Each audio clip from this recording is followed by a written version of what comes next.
I don't know about you, but January and February are the hardest months for me to get through. The excitement of the holidays is over, and spring just seems so far away. Don't get me wrong, I love living in a climate that has four distinct seasons, but these short winter days when it's already dark by 4 p.m. and the lack of sunshine can really take their toll. My favorite strategy to prevent the winter blues is to stay busy with small, simple projects that beautify my home and improve the health of my family. I actually have an ongoing to do list of home projects to complete during this time of the year before my garden and other outdoor activities start making demands on my time. One of the projects on my to do list for this winter was to redo the decoration of my fireplace mantle in the family room. For the past few years, I've had these boxwood topiaries and these little figurines on my fireplace mantle. I deliberately kept it very simple because there's a lot going on both sides of the fireplace with the bookshelves and all the collections I have there. But I've been having second thoughts about that lately because the fireplace really is the focal point of the room, and it's a fairly large fireplace. So I'm now thinking that the mantle can actually handle more decor, more interesting decor, and more layers, which is the direction that I'm going to go in today.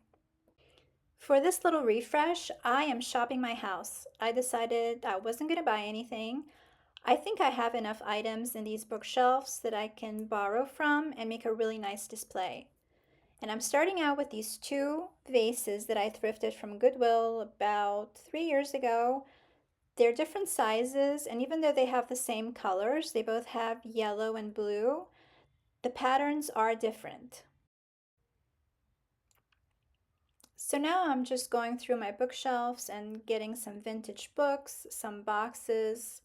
I still want to use those two figurines that I've had for years because I just love them so much.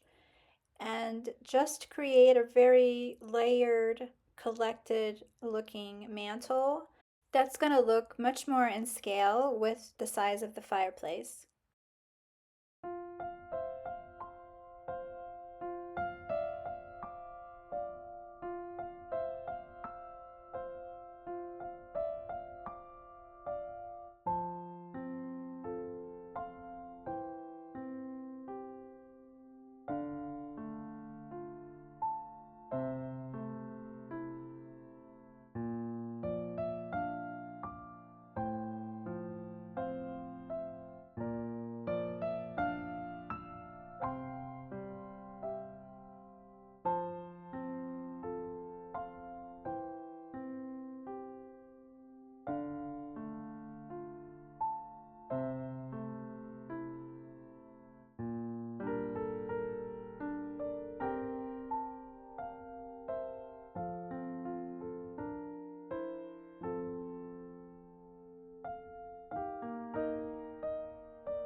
Another way that I like to stay busy during the winter months is by really focusing much more on my cooking and on making things from scratch. And something that I've really been enjoying making recently is homemade yogurt. I use my Instant Pot for this, but you certainly can use just a regular pot. I did for many years, but the Instant Pot just makes it so easy because it has a yogurt setting. We eat a lot of yogurt at my house. We eat it with granola, we eat it with our food, we use it as a replacement for sour cream. So it's much cheaper for me to make our own yogurt, especially since we buy organic yogurt, than to have to continue to buy yogurt at the store. So I always choose a good quality organic milk, preferably from grass fed cows. And I select the yogurt function on the Instant Pot, which will first boil the milk, at which point I will remove the insert from the Instant Pot and I will cool the milk to approximately 110 to 115 degrees. And once the milk reaches this temperature, I will add about 2 to 3 tablespoons of yogurt to the milk. I return the stainless steel insert to the Instant Pot and I select the yogurt setting again. And now I'm going to incubate this for 8 hours. You can select a longer incubation time. I believe that if you choose a longer time, then it actually makes for a tangier yogurt. But I've always done 8 hours and it turns out really well. So I usually do this overnight. So the next day, once the 8 hours are reached, the Instant Pot turns off. And then what I like to do is I like to chill the yogurt for about 8 hours because it will continue to thicken as it cools. So you don't want to take it straight from the Instant Pot after it's done the 8 hours and put it away. You actually want to chill it first. So this is after it's chilled for several hours, and you can see just how thick and creamy this is. This makes such a delicious yogurt, and it's so easy.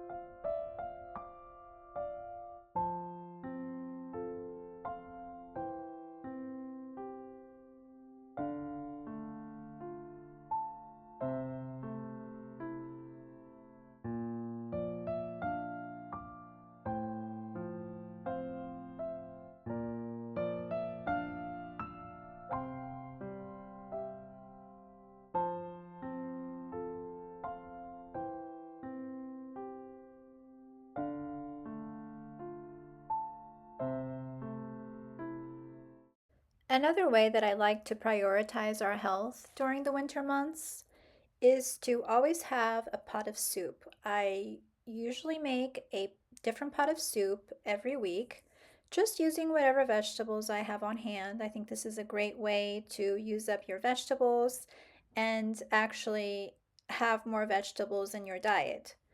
So I will use whatever broth I have on hand, whether it's bone broth, chicken broth, beef broth.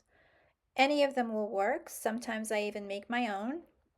I've never used the recipe to make a soup. I think soup is almost impossible to mess up. And for this week's soup, I'm using a ham bone. This is actually the bone from our Christmas ham that I put in the freezer. It still has a lot of meat attached, so I always like to save those for those hearty soups when the weather is really cold, really snowy outside. So the first thing I do is I'm going to boil this bone because I wanted to add flavor to the broth. And after the bone simmers for a little bit, I will remove it and add the rest of the ingredients to the soup. I like my soup thick, so in order to have a creamy, thick broth, I use a combination of potatoes, carrots, and onions. So this is the basis for the majority of my soups, and I will peel them, I will cut them in big chunks, and then I will cook them until they're tender, and at which point I'll use my immersion blender to puree everything.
I add salt, pepper, and garlic powder, and I let the broth simmer for about 20 minutes, after which I add the rest of my vegetables.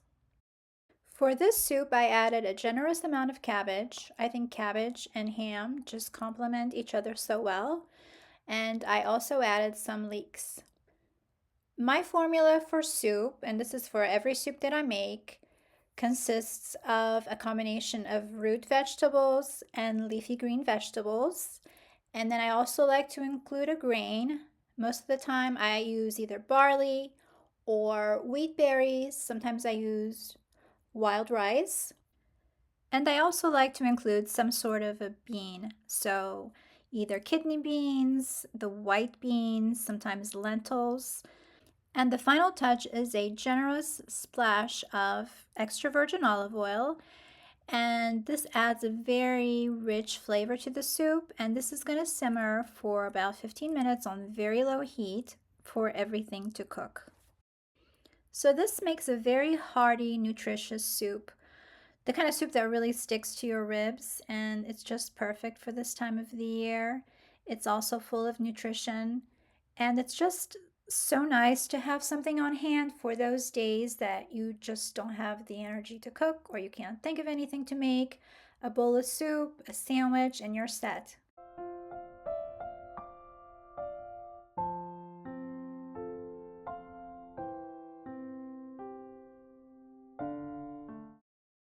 This is also the time of year when I like to have little pops of greenery throughout my house. So when I walked into my local Aldi, I saw these little pots of herbs that they had for sale, and I said to myself, this is the perfect thing to tide me over until the weather warms up and I can get outside and get my hands in the dirt.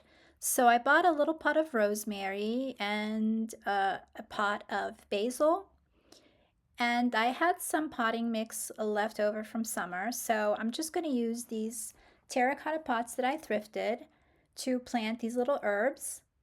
And as soon as the weather warms up in a few months, I will be able to transplant these outside in my herb garden.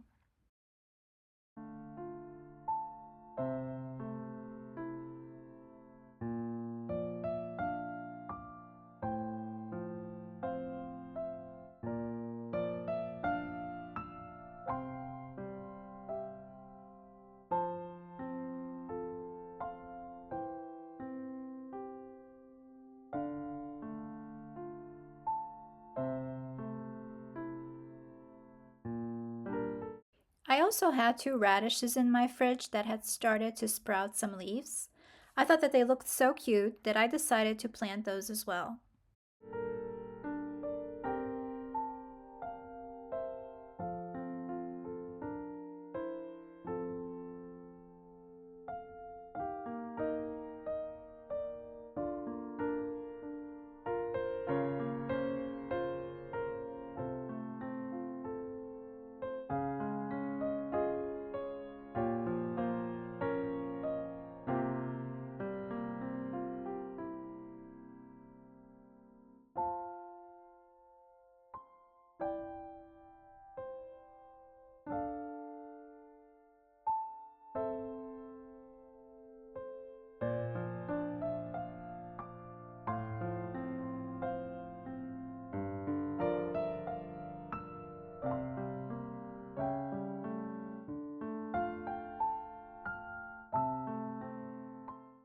Thank you for stopping by today. Let me know in the comments below what are your strategies for getting through the coldest winter months.